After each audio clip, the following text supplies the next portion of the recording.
The Innovators Network. Welcome to the Killer Innovation Show, the longest continuously produced podcast in history. Each week, Phil McKinney brings you the insights and strategies to amplify your creativity and innovation skills. Here's your host, Phil McKinney. Welcome to the show. How are you doing this week? We are still in the bus on the road traveling, having a great time. It's been quite nice weather here in Florida area, which is where we're at right now. I'm getting ready to head back to Colorado here relatively soon, and we will be back in the main studio there. In the meantime, this week, I want to talk about the challenges of really trying to innovate hard, and I mean extremely hard, complex problems. Now, in the past, we've talked a lot about innovating new products and new features and new gadgets and new technologies. And it's easy to want to shy away from those really hard, complex, socially impacting types of problems. But look, we're innovators. Why not us? Why not us trying to solve some of these really hard, what I and others now call on a regular basis, these wicked problems? Wicked hard, wicked complex. Problems that we tend to throw our hands up and say, this is impossible. There's no way to solve these kinds of problems. Well, there is. It's not really about solving them. It's about innovating them. And the task here is not to innovate once, but to innovate continuously as we try to improve, change, make things better. So this week's show is about innovating wicked problems. And this is a topic that I've tried over many years. I share in the show the work with the Department of Education and my frustrations and what I've gained now that I've had, almost 10 years of perspective since that project, of what I learned on how do you have to think about wicked problems differently. So this show is going into new territory.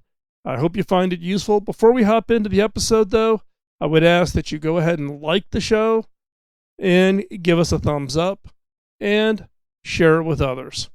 And with that, let's jump into this week's episode on innovating wicked problems. This episode is sponsored by Zoom. With Zoom, you can streamline your communication, collaboration, and creativity all in one place. Zoom is the market-leading platform that provides video meetings, voice, webinars, and chat across desktops, phones, tablets, and conference room systems. To learn more about Zoom and sign up for your free account, visit killerinnovations.com/Zoom.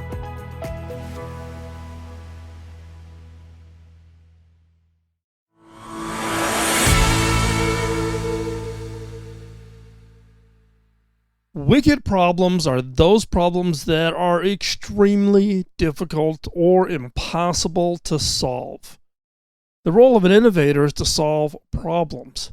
Wicked problems are a completely different category. The best personal example I can give you is my project that I did with the Department of Education. I wrote about it in my book, Beyond the Obvious. This was a project to try to innovate K through 12, kindergarten through 12th grade education in the United States. And this was to run a series of workshops in order to transform education. And I tell people post that project that if I ever think about doing a project like that again, just shoot me. It was an extremely, extremely frustrating project. But now that I have some time and some perspective and have been able to look back on it, I realize that it qualified as what I would call a wicked problem. Not just a problem, but education being an example of a wicked problem. Now, what do I mean by a wicked problem? Well, first of all, it's the perspective, the knowledge, the definition of the problem is inconsistent. It's changed. It's morphs over time. The other is that the number of people and opinions change, and they can be numerous. The ecosystem of people who have an interest in education, everything from policymakers to unions to teachers to parents to the students themselves, all have different opinions and all think that their opinion is the most important. The other is for a wicked problem is it has a large economic burden or risk. You mess up with education, what happens? You impact a generation of people. You impact their education and their preparedness to compete in the marketplace.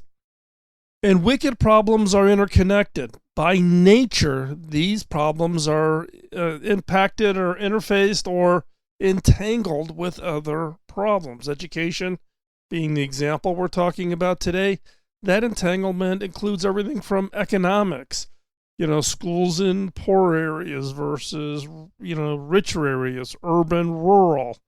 In these, it isn't just about solving education. You have to solve all of these other entangled problems. Now, when you look at a wicked problem, we quickly just become overwhelmed as to the scale and the complexity. It's like, well, what can I do? What can I do to solve the K-12 education issues inside the United States, as an example? And we tend to just throw our hands up. The complexity really comes from this entanglement. The problems aren't just standalone problems, but the complexity grows. Take, poverty as an example. If you look at poverty is linked to education, but poverty is also linked to nutrition. The economy problem, the economic growth, the economic disparity has an impact on nutrition, and so on, and so on, and so on. So if you want to pick a problem just of education or just poverty, they're not standalone problems. It's this complexity, this entanglement that tends to overwhelm the best of us from how do we solve it.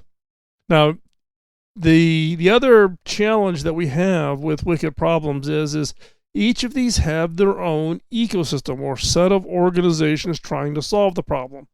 Some people are focused on education. Some people are trying to solve poverty. Some are trying to solve nutrition. Some are trying to solve the economic disparity problem. Each has their own opinion, their own definition of the problem. Well, to solve education, we fix nutrition. No, if we want to solve education, we got to solve the economy. If we want to solve education, we got to, everybody comes at it with their own perspective, their own opinion.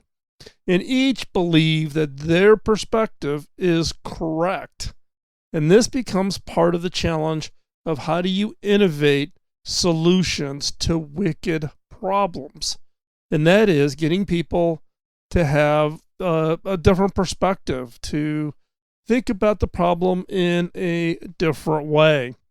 Now, there's other things that also make this a very hard kind of problem. The wicked problems are a completely unique and different category. As we said, the ecosystem depends on how the problem is defined, and then how do you think about that problem? How you would define the education problem will be different than how I define the education problem. The stakeholders having radically different worldviews, and they frame the problem differently. The constraints that the problem is subject to, so the constraints of budget and laws and regulations and union contracts, and you go on and on and on and on. The constraints that they're subject to, and also what are the resources? Are there the resources available? Dollars, time, commitment to make it happen.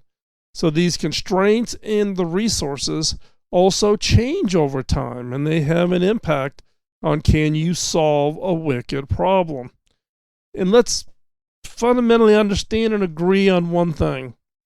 Wicked problems are never fully solved. They don't go away. The education problems that we have today are just different than the education problems that we had, when I was in grade school in the 60s, or my parents were in their grade school, or my grandparents, or my great-grandparents. The problems are never solved definitively. Now, it changes with actions. So as you try something, you solve poverty, you solve nutrition, and it has an impact on education. That just doesn't solve the whole education problem, but those actions have some form of impact, and now the problem's different. The education problem is different. So wicked problems don't go away. That's another big part of the frustration. Hugely complex, hard to do, lots of opinions, and they just never end. So, in my opinion, the keys to success in even thinking about how to solve or how to innovate solutions to wicked problems is two things. One is multidisciplinary collaboration. It isn't just about having an expert in one field. It's having an expert in a variety of fields. If you want to solve education, you need nutritionists, you need economists, you need educators, you need parents, you need social behaviorists, you need multidisciplinary collaboration to a scale that most people don't think about. In the second part to innovating solutions to wicked problems is perseverance, endurance, grit, whatever term you want to use with it, that is what is going to be required, because this is never done. You take a step, you have some impact, you take another step, you have some more impact, and you keep going. There are a few strategies to tackling wicked problems. Those strategies include, one is an authoritative strategy. What do I mean by that? Basically, you vest responsibility into the hands of a few people. You basically say, this individual or this small group of people get to make the decision. Everybody else lives with the decision that they come up with. Now, this reduction of number of people simplifies the complexity problem, but the con also is that the decision makers may not take into account the perspectives from some of the other areas of the problem. If you're going to solve education, maybe they don't think about nutrition, or maybe they don't think about the economics issues, etc. So authoritative is one strategy to go after and really tackle these wicked problems. Second strategy for tackling wicked problems is competitive. Use a competitive strategy. Pit opposing points of view against each other. Create a competition. Encourage aggressiveness, encourage trying to prove themselves right. Now, the advantage is you get a lot of different solutions are presented, and you get a chance to pick the best ideas. The con is this creates a confrontational environment, which reduces knowledge sharing. Now remember, I talked about before, one of the key approaches to solving this is what? And that is broad, multidisciplinary collaboration. You have to have people with a variety of background. You have to collaborate. If you use a competitive strategy to tackle these wicked problems, you reduce knowledge sharing. That's anti-collaboration. That's one of the big cons. The third strategy is collaborative. You engage the stakeholders to find the best possible solution. You get people to share and argue their points and have discussions and share knowledge. Now, the advantage is everybody feels heard. The con is this takes time. Collaborative approach is probably the slowest way to solve a wicked problem. Authoritative, giving the power and authority to one person to make the decision and make it happen, and everybody else just lines up and lives with whatever the decision is, pretty quick. Lots of cons. Competitive, you got people coming at it from their own individual perspectives, but you don't come up with the best solution, I don't think. Collaborative, best solution. People feel heard. However, it takes a long time. It is by far the slowest approach. So you got 3 different ways that you can go off and tackle these problems. Now, part of the need at this point, though, is not to think about that you're going to solve the problem, that you're going to solve this wicked problem and it's go away. I've talked about it before. These problems never go away. They just morph. So it's not about finding a solution. It's about finding an intervention. What is the right intervention you do now that improves it, knowing that once you improve it, then the whole issue is going to change and morph. Something else is going to crop up, and then you got to find that next intervention. Don't seek the answer to eliminate the problems. That's the typical strategy for innovators. We want the best idea, the best innovation, solve it, boom, ring the bell, we're done. We have to get away when we're dealing with wicked problems from seeking the answer that eliminates the problem. Instead, focus on actions that can intervene, that can make it better. Then make that action. Then go back and circle back looking at the problem and then repeat. Find that next action, intervene, relook at the problem, repeat. Action, change, action, change. Just keep doing it over and over and over again. So just to summarize, the 4 elements to innovating solutions or innovating wicked problems are: 1, recognize that there is an adaptive vision. As I talked just before, it's not about finding the solution, it's finding that intervention. But once you make that intervention apply, guess what? The problem changes. So recognize that the vision adapts. Now, this is a little bit counterintuitive, right? Because we talk about focus and clearly defining the problem and potentially creating a BHAG, that bold, hairy, audacious goal, and getting everybody to rally behind that BHAG. Well, what happens if you change that BHAG, if it's constantly changing? With wicked problems, it does change. So recognize that there is an adaptable vision. It has to be adaptable. The culture has to accept that. Now, there's a tension between clarity and then shifting goals, shifting success criterias. And that's fine. That's the challenge of wicked problems. Now, the way you can deal with that is define project values. What's the project value? In the case of education, our values that we set for the project for the Department of Education was around improving the educational experience of the students, and 2, increase the global competitiveness of the students that are graduated.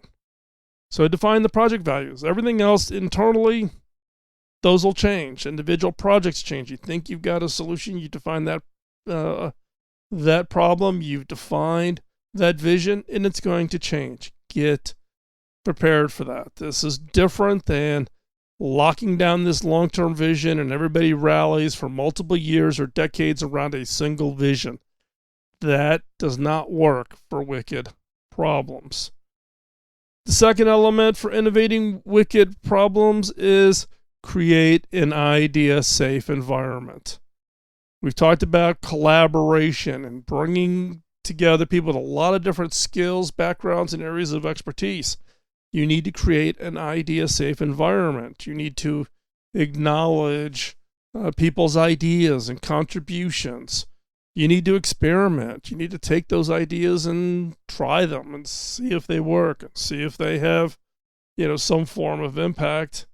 And you need to encourage social bonding. You need to remind people of what we're trying to achieve, improve the educational experience of children, and to create global competitiveness of the students that graduate. And so with that, bringing people back to the project vision, it has a huge impact from the standpoint of that becoming kind of the cornerstone, the anchor for all of the discussions. Number 3 is enable knowledge sharing. Get people to open up, share their areas of expertise. One of the challenges of wicked problems is empathy. We come at it with our perspective, our opinions, our political biases, our educational biases. We look for confirmation biases, right? Knowledge sharing, getting other experts in the room that have a different perspective and a different opinion and come with a different history. And so we need to encourage that. We need to frame the differences of the people that are involved in a wicked problem as strengths, not weaknesses. The strength is the diversity of people, the diversity of the opinions, the diversity of the ideas to solve these wicked problems. And one way to do this, and I found this to be the easiest way, is to force face-to-face interaction. Now, face-to-face doesn't always need to mean you got to be in the same room, but it's a lot more engaging and less enticing for people to kind of shut down and play passive-aggressive if they have to interact face-to-face by video conferencing using Zoom or other tools, or even on a phone call or face-to-face. Email, Slack messages, those things just don't create the collaboration, that interaction, that ability to hear and see and feel the emotions, the passion for an idea or an opinion. And so you need to enable this knowledge sharing. And the way to do that is recognize the differences of our strength to solving this wicked problem. And I do it the way I've done it in the past, is to force this face-to-face interaction. Build that social capital amongst everybody that is on the team. And number 4 is recognizing that execution is learning. Avoid the blueprint approach. Don't try to come up with a huge project with a Gantt chart and a bunch of timelines and say, we're going to execute this and that will be kind of how we achieve success. Not going to happen. Wicked problems don't work that way.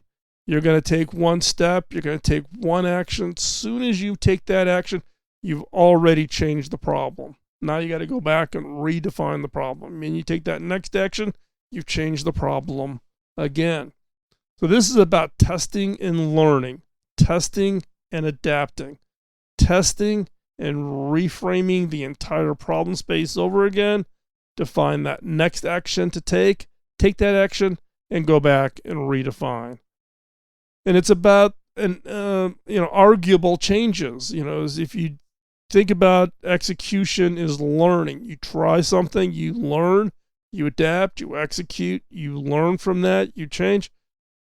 The change is not just thrashing, but it's what I would call arguable changes. Changes that have some basis, have some data or some belief that people can understand and get their arms around. So changes can be changing the vision. It could be changing the entire objective of the project. It could be changing the entire approach. Be willing to change everything when it comes to these wicked problems.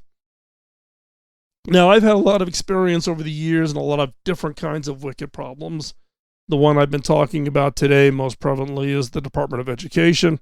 You can go over to beyondtheobvious.com. You can just search for Department of Education. The entire chapter of that from the book is available online, so you can go over and get that, or you can buy the book and read all of it about in the book.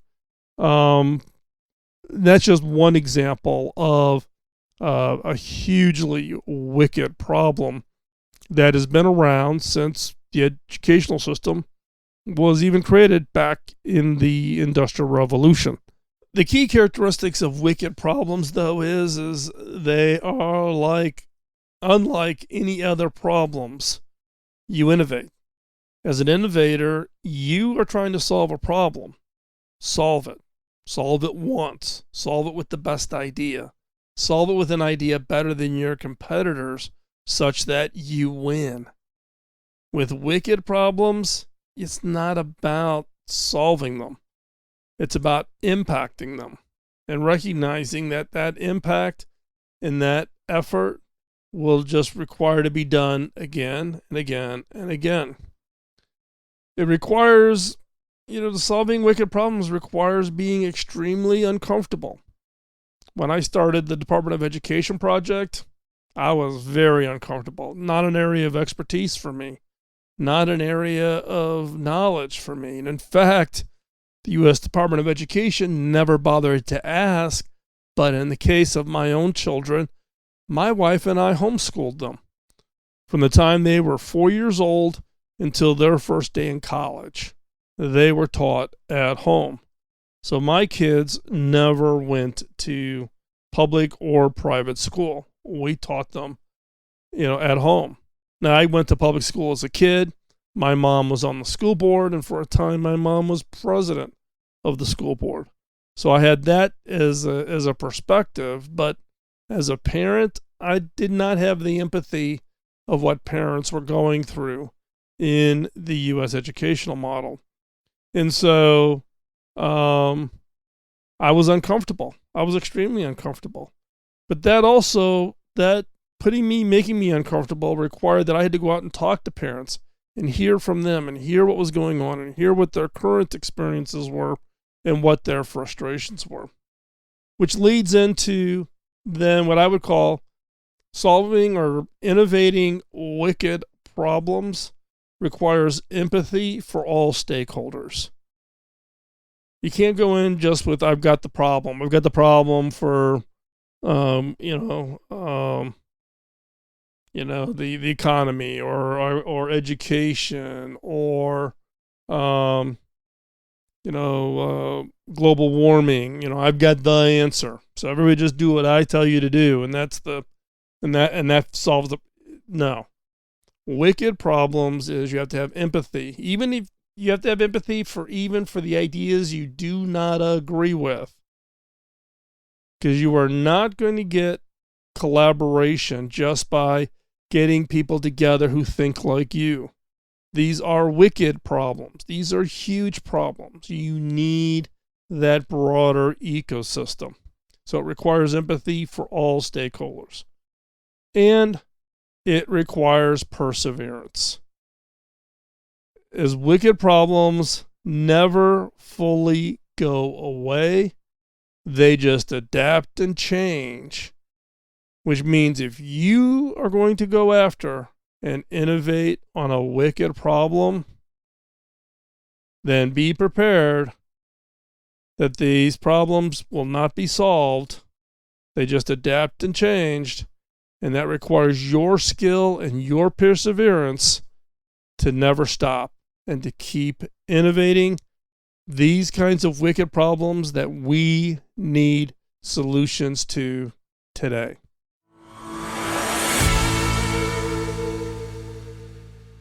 Thank you for taking the time out of your busy schedule to join us here. I know that's a big commitment, and I greatly appreciate it. You taking the time to join me here this week. And hopefully you've been a long-time subscriber, or you will become a long-time subscriber for the show.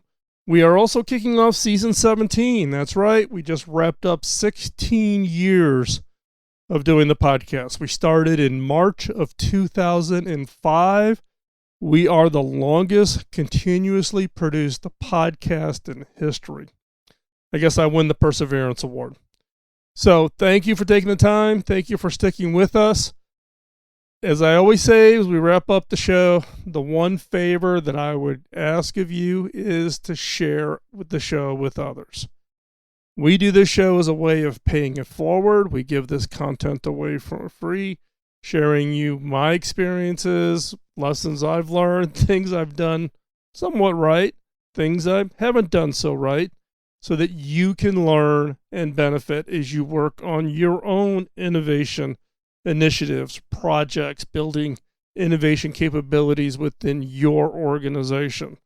So this is my way of paying it forward, and the best way that you can help me pay it forward is by you sharing the show. You pay it forward with others. So please share today's show with somebody who you think could benefit. But I would also give you this encouragement. When it comes to wicked problems, don't shy away. Innovators can be that catalyst. As an innovator, you can be the one that helps bring together that level of collaboration from a highly diverse set of people and backgrounds and opinions to solve, to innovate some of these tough problems that we are facing. The environment, the fuels, the economy, the education. You can be the ones that innovate those solutions. And so therefore, that is the opportunity that we have before us as innovators. So don't shy away. And hopefully today's show gave you that level of encouragement. If you're interested in learning more about myself, you can hop on over to the blog over at philmckinney.com. Show notes are over at killerinnovations.com. All the show notes, links, etc. I would also encourage you to go over to Killer Innovations and click the download button. You put your email address in, and you'll get an email with links to all kinds of download information, and that includes everything from product draft versions, prototypes of product introduction plans, to lean canvases for innovation, to how to run a brainstorming session, and all of that is for free. So go ahead, hop on over to killerinnovations.com, click the download button, and we will send that to you. And with that, again, thank you for taking the time and joining us here today. Go ahead and subscribe. Don't want to miss any of the future shows. And again, share it with others. And with that, we'll talk to you next week. Bye-bye. Podcasting nonstop since 2005, this has been the Killer Innovation Show on the Innovators Network. This show is distributed by the Innovators Network. For more information and other great shows and content, visit theinnovators.network.